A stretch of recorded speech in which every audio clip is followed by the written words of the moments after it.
Nous allons travailler dans cette partie sur les limites de la fonction logarithme népérien. Et avant de commencer, je vous invite à regarder la vidéo que je vous mets à l'écran. C'est une vidéo dans laquelle on a travaillé sur les calculs de limites, c'est-à-dire les règles opératoires sur les limites. Et on va avoir besoin de toutes ces règles dans les calculs que je vais vous présenter, donc en rapport avec cette fois-ci la fonction logarithme népérien. Alors concernant donc les limites de la fonction logarithme népérien, on rappelle que la fonction ln de x est définie sur l'intervalle 0 plus l'infini. On va donc s'intéresser à la limite quand x tend vers 0 et à la limite quand x tend vers plus l'infini. Alors les deux résultats que vous voyez ici à l'écran et qu'on va commenter, eh bien, peuvent s'observer en prenant la représentation graphique de la fonction ln de x, donc que je vous présente ici. Alors, au niveau de la limite quand x tend vers 0, donc toujours quand x tend vers 0 par valeur positive, parce que par valeur négative c'est interdit, la fonction ln de x est toujours définie que sur les valeurs strictement positives. Quand x est proche de 0, on regarde cette partie de courbe qui a tendance en fait à se rapprocher de l'axe des ordonnées. L'axe des ordonnées sera en fait une asymptote verticale et la limite quand x tend vers 0 par valeur positive, eh bien c'est moins l'infini.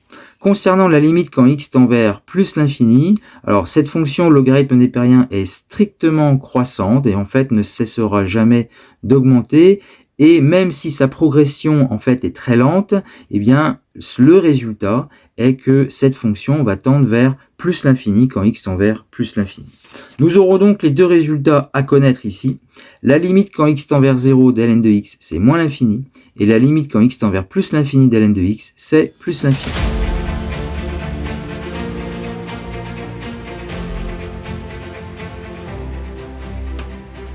Alors maintenant, donc quelques limites. On va commencer par exemple avec la limite quand x tend vers plus l'infini de x ln de x plus 5. Alors la limite quand x tend vers plus l'infini de x, c'est plus l'infini. La limite quand x tend vers plus l'infini d'ln de x, c'est plus l'infini. Plus l'infini fois plus l'infini, ça fait plus l'infini. Règle sur les opérations, donc sur les calculs de limites. Et donc la limite quand x tend vers plus l'infini de x ln de x plus 5, c'est plus l'infini. Alors poursuivons avec la limite quand x tend vers 0 de x plus 2 ln de x. Alors la limite quand x tend vers 0 de x, c'est 0. La limite quand x tend vers 0 de ln de x, c'est moins l'infini. Donc la limite quand x tend vers 0 de x plus 2 ln de x, ça fera 0 plus 2 fois moins l'infini, donc ça fera moins l'infini. Poursuivons avec la limite quand x tend vers 0 de x moins 5 sur ln de x. Donc la limite quand x tend vers 0 de x moins 5, c'est moins 5. La limite quand x tend vers 0 de ln de x, c'est moins l'infini. Donc la limite quand x tend vers 0 de x moins 5 sur ln de x, ça sera de la forme moins 5 divisé par moins l'infini. Alors moins par moins, ça fait plus. Et 5 divisé par l'infini, eh bien ça se rapproche de 0. Donc la limite ici, c'est 0. Donc on va déterminer ici maintenant la limite quand x tend vers 0 de ln de x sur x. Alors implicitement, c'est quand x tend vers 0 plus, puisque ln de x n'existe que pour des valeurs strictement positives. La limite quand x tend vers 0 de ln de x, c'est moins l'infini. La limite quand x tend vers 0 de x, c'est 0.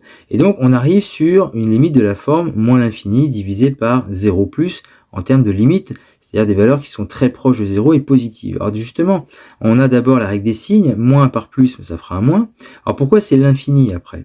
Eh bien quand on a une limite de la forme l'infini divisé par quelque chose qui est proche de 0, on peut penser, c'est une idée, pour avoir un ordre d'idée en fait de ce qui va se passer, eh bien l'infini on peut prendre comme exemple 10 puissance 400, c'est déjà un gros nombre.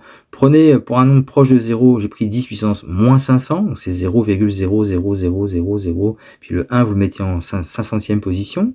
Et donc quand vous faites l'opération avec les puissances, ça vous fait 10 puissance 900, autrement dit ça explose complètement. Donc ici, le résultat, ça sera l'infini, et donc moins l'infini, en raison de la règle des signes. Alors intéressons-nous maintenant à la limite quand x tend vers 1 de 6 plus x carré sur ln de x. Tout d'abord, pourquoi s'intéresser à la limite quand x tend vers 1? Parce que quand on remplace x par 1, 6 plus x au carré, ça fera 6 plus 1 au carré, ça fera 7. Ln de x, ça fera ln de 1, mais ln de 1, ça vaut 0. Donc on ferait une division par 0, ce qui est interdit. En fait, 1 est une valeur interdite de cette fonction. Voilà pourquoi on va essayer de déterminer la limite quand x tend vers 1. Alors, regardons le numérateur. La limite quand x tend vers 1 de 6 plus x carré, ça vaut 7 puisque 6 plus 1 au carré, ça fait 7. La limite quand x tend vers 1 de ln de x, ça fait ln de 1, et ln de 1, ça vaut 0. Donc la limite quand x tend vers 1 de ln de x, c'est 0. On arrive alors sur un quotient de limite, 7 divisé par des valeurs qui sont proches en fait de 0. Et 7 divisé par des valeurs qui sont proches de 0, ça tendra vers l'infini. Le problème est de savoir, oui, mais est-ce que c'est plus l'infini ou est-ce que c'est moins l'infini? Et c'est là que va intervenir le 1 plus. 1 plus, ça veut dire qu'on se rapproche de 1, mais par des valeurs plus grandes. Or, on sait que quand x est plus grand que 1, ln de x est positif. Ça, c'est la règle sur le signe de ln de x. Quand x est plus grand que 1, ln de x est positif. Donc, la limite quand x tend vers 1 plus d'ln de x, eh bien c'est 0, mais dans les nombres positifs. C'est ce que j'ai noté, 0 plus. Autrement dit, notre quotient, la limite est de la forme 7 divisé par ce qu'on note 0 plus. Et donc, nécessairement, le résultat sera positif. La limite finale, c'est donc plus l'infini.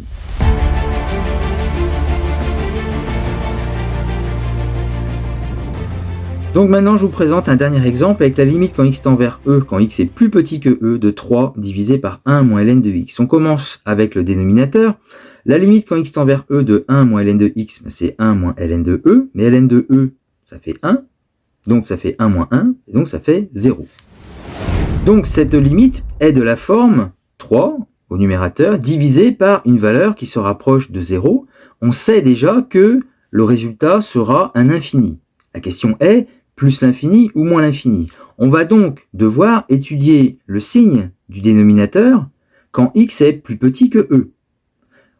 Or, pour x plus petit que e, ce qu'on peut faire, comme x est plus petit que e, on va prendre le logarithme népérien. Eh bien, ln de x est plus petit que ln de e. Mais ln de e, ça fait 1. Ça veut dire que quand x est plus petit que e, eh bien, ln de x est plus petit que 1. Si ln de x est plus petit que 1, forcément, 1 moins ln de x sera donc positif. Ainsi, on va avoir la limite quand x tend vers e de 1 moins ln de x qui est égale à 0 plus, j'ai oublié de noter, quand x est plus petit que e. On arrive donc au résultat suivant, la limite quand x tend vers e, quand x est plus petit que e de 3 sur 1 moins ln de x, eh bien c'est de la forme cette fois-ci, 3 sur 0 plus, parce que justement le 1 moins ln de x est positif, comme on vient de le démontrer, donc le résultat, ça sera plus l'infini.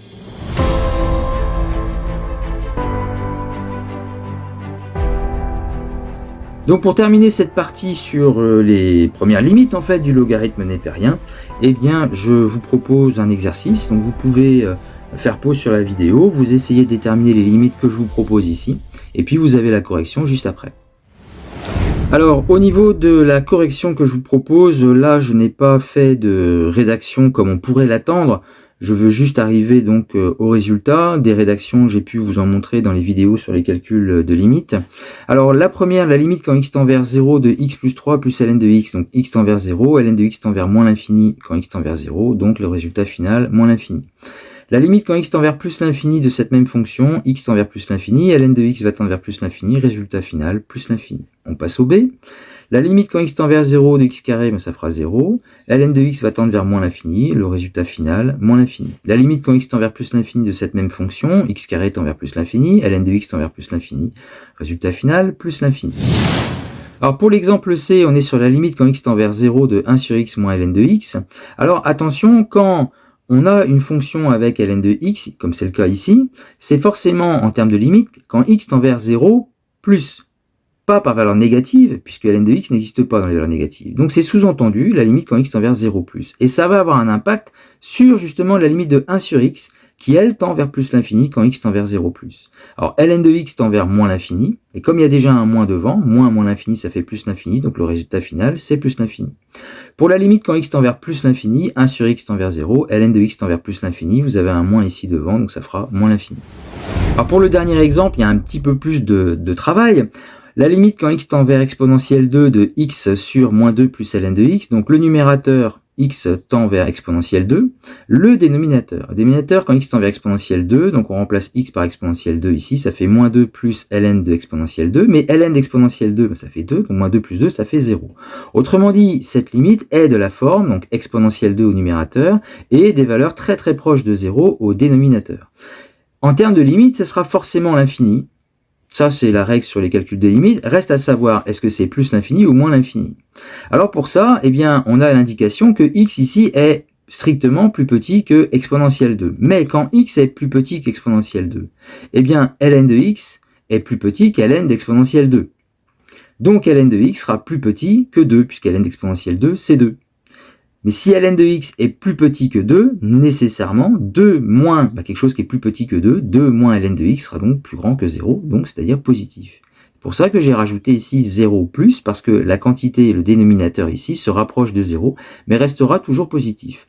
Autrement dit, en termes de limite, le signe sera forcément positif, puisque exponentielle 2 est positif, et au dénominateur, ça reste positif. Plus par plus, ça donne plus. Donc notre résultat final, c'est plus l'infini.